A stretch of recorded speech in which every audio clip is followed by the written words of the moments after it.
Jamaah rahimakumullah, kita lanjutkan kajian kita masih menjawab pertanyaan.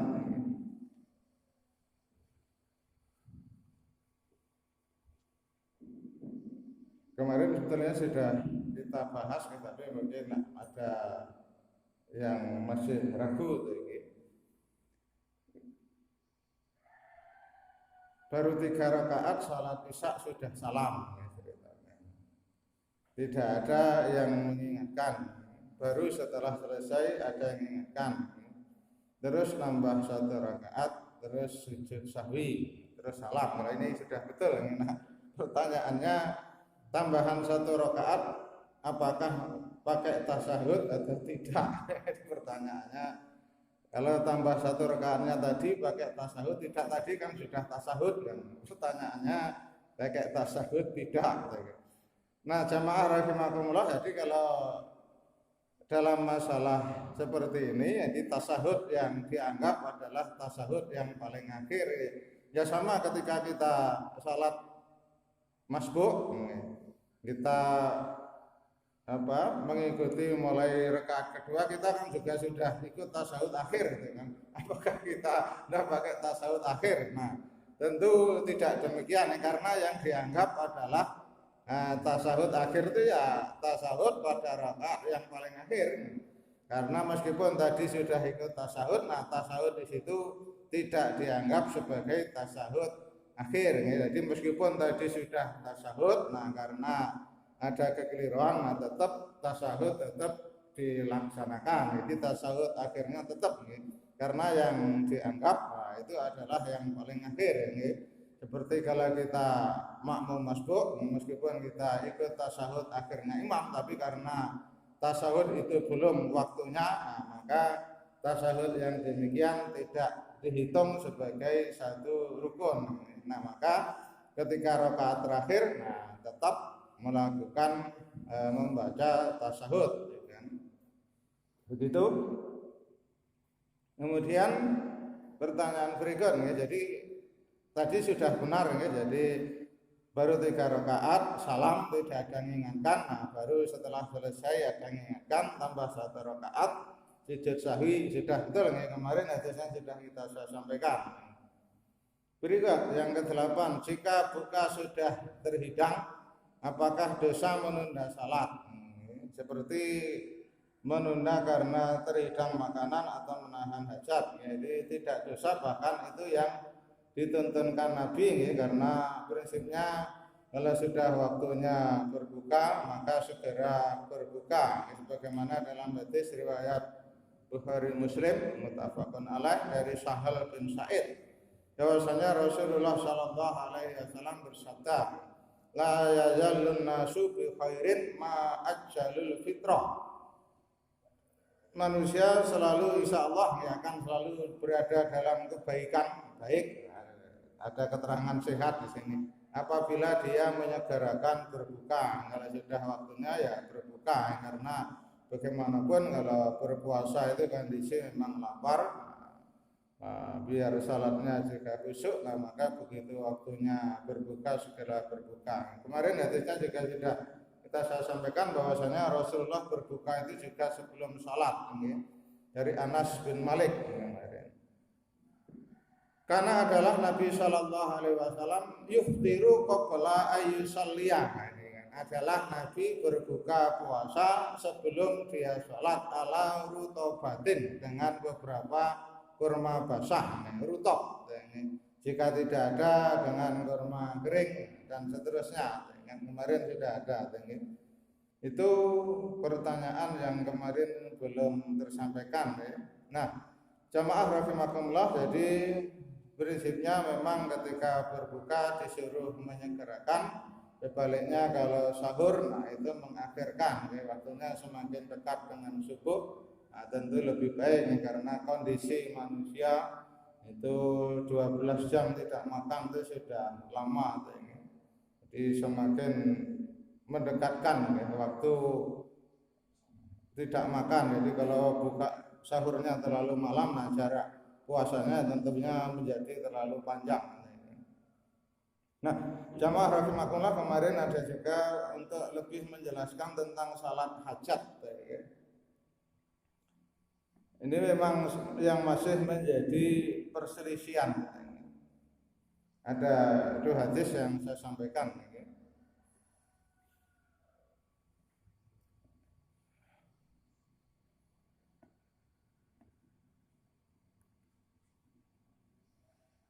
Ini yang sering dijadikan dasar sebagai salat hajat.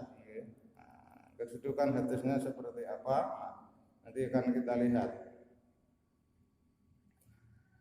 Bersumber dari Abdullah bin Abi Aufa kala telah bersabda Rasulullah sallallahu alaihi wasallam, man kanat lahu ilallahi hajatan, barang siapa yang mempunyai kebutuhan kepada Allah, au ila ahadin min bani Adam, atau kepada seseorang dari anak Adam, fal yatawaddo, maka hendaklah dia berwudu, wal yuhsinil wudu, dan hendaklah ia membaguskan wuduknya, menyempurnakan wuduknya. Summal yusalli rakaatain, kemudian hendaklah dia salat 2 rakaat. Summal yusni 'ala Allah, kemudian hendaklah dia memuji kepada Allah. Wal yusalli 'alan nabi, kemudian hendaklah dia bersalawat kepada Nabi sallallahu alaihi wasallam. Summal yaqul, kemudian hendaklah dia berdoa, la ilaha illallahul halimul karim, subhanallahi rabbil arsyil azim, alhamdulillahi rabbil alamin, as'aluka mujibati rahmatik wa azaima maghfiratik wal ghanimata min kulli birrin wassalamah min kulli ismin la tata'li dhanban illa ghafartahu wala hamman ila farajtahu wala hajatan hiya laka ridhan illa qadaitaha ya arhamar rahimin. Nah, doanya itu panjang. Riwayat Imam Tirmidzi nomor sekian, tetapi hadis ini sangat lemah. Nah, coba kita buktikan. Ini ada satu aplikasi yang ini berdasarkan dari rujukan kitab-kitab Imam Syekh Albani 441.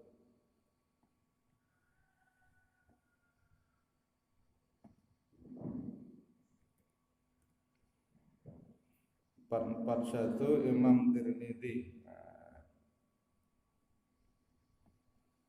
Nah, hadisnya tadi juga cuma saya ambil dari sini. Nah, di sini disebutkan dhaif jiddan, ya. Jadi lemah sekali. Ini karena ada banyak cacat ya di dalam periwayatannya, di samping munqati, jadi terputus di antara satu perawi dengan perawi yang lain, ada yang tidak ketemu. Juga di antara perawi ada yang sangat berat kelemahannya, ada yang disebut inkarus sunnah munkarun, jadi kalau sudah munkar itu sangat berat. Nah, sini ada beberapa perawi yang memang sangat lemah. Maka di sini juga kesimpulannya dhaif jiddan. Sama antara, karena ini ada dua riwayat, di samping riwayat Imam Tirmidzi nomor sekian, juga ada riwayat Ibnu Majah nomor sekian, 1374 Ibnu Majahnya.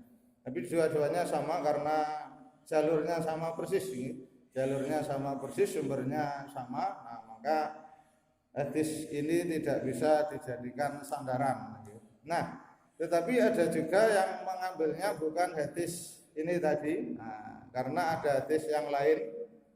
Ini juga, tapi ketika saya perhatikan, saya cermati, ini tidak ada hubungannya dengan salat hajat, karena tidak ada perintah salat. Cuma cukup berwudu, kemudian berdoa tanpa ada sholat. Tapi di beberapa tulisan ini juga dijadikan dalil adanya sholat hajat. Tapi saya tidak sependapat, karena dalam terjemahnya ditambah, karena di dalam redaksi Arabnya tanpa ada keterangan sholat, tetapi dalam beberapa buku, di sana ada tambahan sholat. Nah, kita baca. Sumbernya beda sahabatnya. Utsman bin Hunayf. Kalau yang tadi Abdullah bin Abi Aufa. Beda sahabat. Bahwasanya ada seseorang dari rol basar, pandangannya sangat buruk. Ada yang terjemahnya sini buta. Kalau dari rol basar, kalau saya nggak sampai buta, karena kalau buta bahasa Arabnya sangat jelas akma. Kalau bahasa kita dari rol basar itu low vision, jadi sangat lemah pandangannya. Dari rol basar, pandangannya sangat lemah. Kata yang ia mendatangi Nabi Shallallahu Alaihi Wasallam faqala. Dia meminta ud'ullah ayyafini, wahai Rasulullah, berdoalah kepada Allah agar menyembuhkanku. Qala in syi'ta da'autu wa in syi'ta sabarta. Jika kau mau, aku akan mendoakan, dan jika kamu bersabar, fahuwa khairul laka, kamu itu lebih baik. Tidak apa-apa aku doakan, dan jika kamu sabar sebetulnya khairul laka, itu yang lebih baik bagimu. Qala fad'uh, doakanlah. Maka orang tadi tetap minta didoakan oleh Nabi, karena doa Nabi itu jaminan.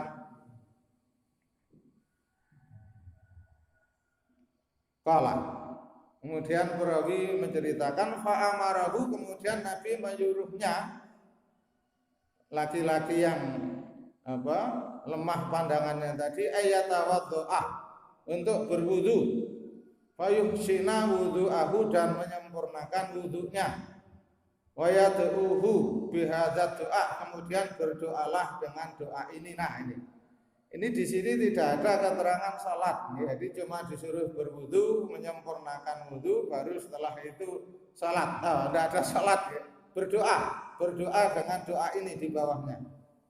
Nah, kalau hadis yang di bawah tadi kan jelas, setelah berwudu, memperbaiki, menyempurnakan wudunya, summa yusalli rak'atain. Jelas sekali ada kata-kata salat 2 rakaat. Tetapi hadis ini tanpa sama sekali ada keterangan salat. Tapi sekali lagi di dalam beberapa tulisan di buku, ini karena hadis yang di bawah tadi memang lemah, nah kemudian menyebutkan hadis ini sebagai dasar salat hajat. Tapi kalau saya tidak ada kata-kata salat, ya tidak seharusnya dijadikan dalil sebagai adanya salat. Nah begitulah ya, kadang di antara para ulama juga berbeda ketika memahami suatu hadis. Tapi kalau saya kepada zahirnya hadis, apa adanya hadis, nah di sini memang tidak ada tambahan sama sekali untuk salat. Cuma Nabi mengajarkan doa, wa yad'uhu bihadzat doa, kemudian berdoalah engkau dengan doa ini, ya. Allahumma inni as'aluka wa tawajjahu ilaika bi nabiyyika nabiyyir rahmah. Ini atawajjahu bika ila rabbi fi hajati hadihi litaqdhali Allahumma fashafahu fi. Qala fa fa'ala, kemudian fa fa'ala rajulu, orang tadi mengerjakan apa yang diperintahkan Nabi, fa bara'a, maka sembuhlah orang tadi. Jadi Nabi mendoakan, dia pun berdoa, maka akhirnya dia sembuh. Nah, maka karena doa Nabi itu memang jaminan, maka Nabi biasanya kalau ada yang minta doa kaitannya kesembuhan itu memang ada banyak dalam riwayat itu, jika kamu sabar lebih baik, tapi jika kamu mau ya aku doakan.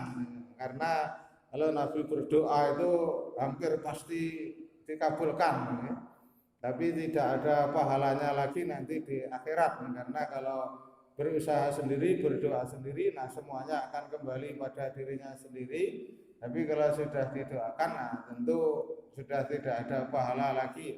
Nah itu, jadi jamaah rahimakumullah, jadi memang ada dua perbedaan tadi tentang salat hajat. Tetapi yang saya sampaikan, sebetulnya salat tahajud itu juga bisa kita jadikan sebagai salat hajat, karena di dalam hadisnya Nabi sangat jelas, kemarin sudah kita katakan, karena apalagi dilakukan di malam hari, di sepertiga malam akhir, yang itu waktu doa yang mustajab, karena firman Allah di dalam hadis qudsinya juga sangat jelas, barang siapa yang meminta kepadaku akan aku kabulkan, berdoa kepadaku akan aku kabulkan, barang siapa yang meminta maghfirah akan aku ampuni, dan seterusnya. Tapi ya sekali lagi begitulah di dalam beberapa buku kitab, kadang memang ada perbedaan. Ada yang mengatakan hadis berdasarkan hadis yang di atas tadi salat hajat boleh diamalkan, tetapi kalau berdasarkan hadis yang riwayat Tirmidzi, Abu Dawud, karena hadisnya memang lemah, maka tidak bisa diamalkan. Begitu.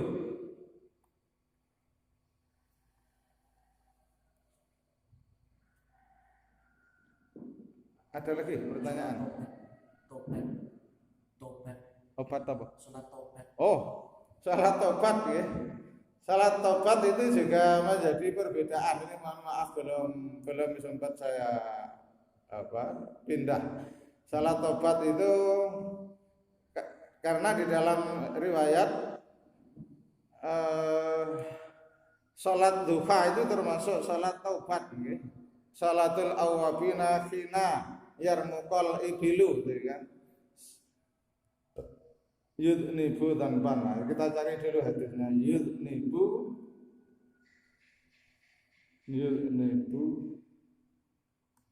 tanpan.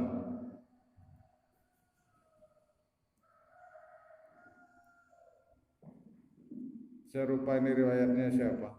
Dari kita semua, insyaallah ketemu. Di sini.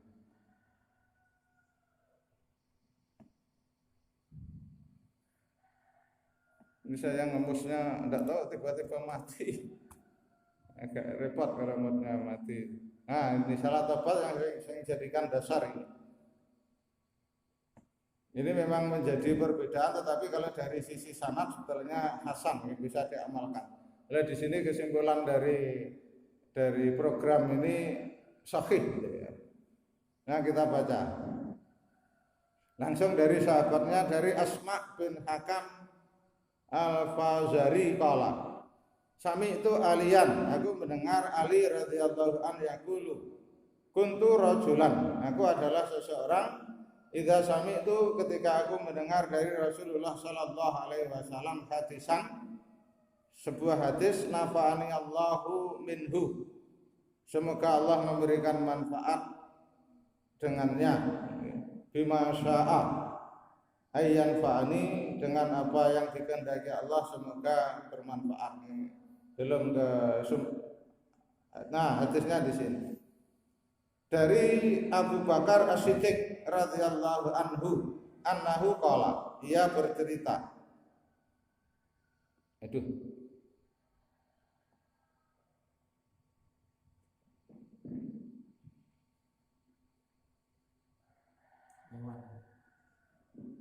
Kok berubah?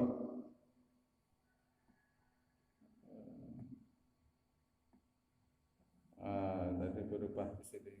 Sayangnya tidak ada musnya, jadi agak susah.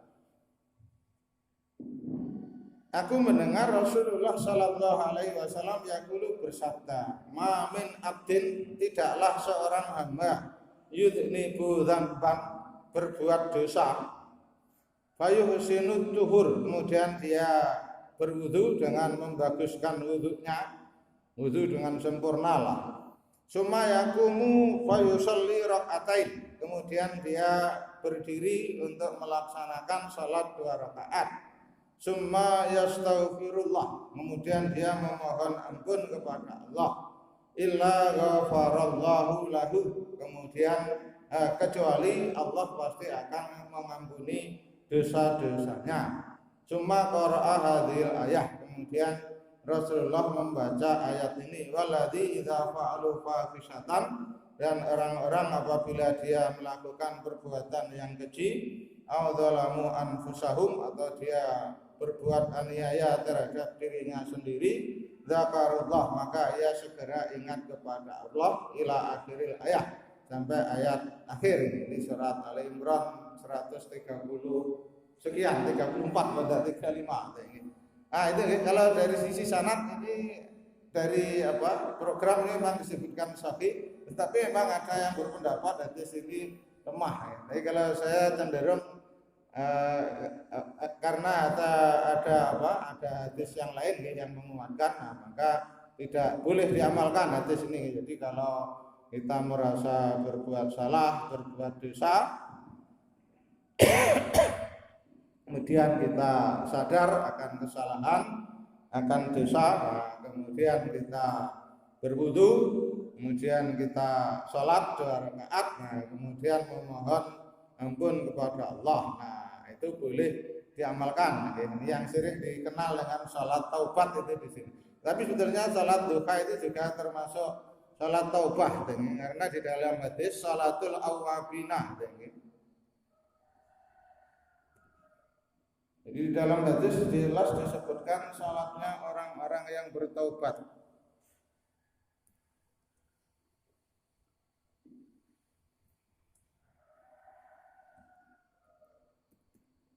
Di ketika sholat duha, nah sekaligus itu kita niatkan sebagai sholat taubat, kan?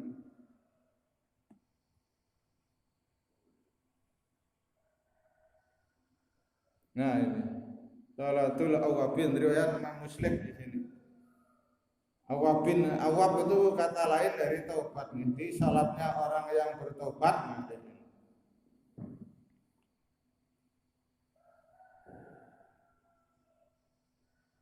Nah di sini dari riwayat dari Zaid bin Arqam qala kharaja, keluarlah Rasulullah sallallahu alaihi wasallam ala ahli Kuba.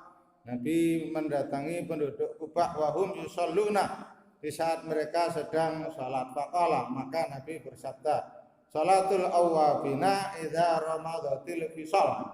Salat awwabin itu orang-orang yang bertobat. Nah itu salatnya orang-orang yang bertobat dikerjakan ketika anak unta mulai beranjak karena kepanasan. Unta berdiri dari tempat mendekamnya karena sudah terasa panas. Nah di sini ini waktu duha. Nah maka salat duha itu sekali lagi itu juga bisa kita jadikan sebagai salat taubat. Tapi kalau suatu saat merasa berbuat dosa kemudian ingin salat tersendiri, nah juga tidak masalah karena ada hadis tadi. Kalau ini sangat jelas ini riwayat Imam Bukhari, Muslim sangat jelas kesahihannya. Kalau sudah riwayat Imam Muslim, juga riwayat Imam Ahmad, ada 2 hadis yang menguatkan. Begitu, masih ada. Sementara itu, nah, monggo nanti kalau ada pertanyaan lagi, karena saya belum menyiapkan materi yang lain.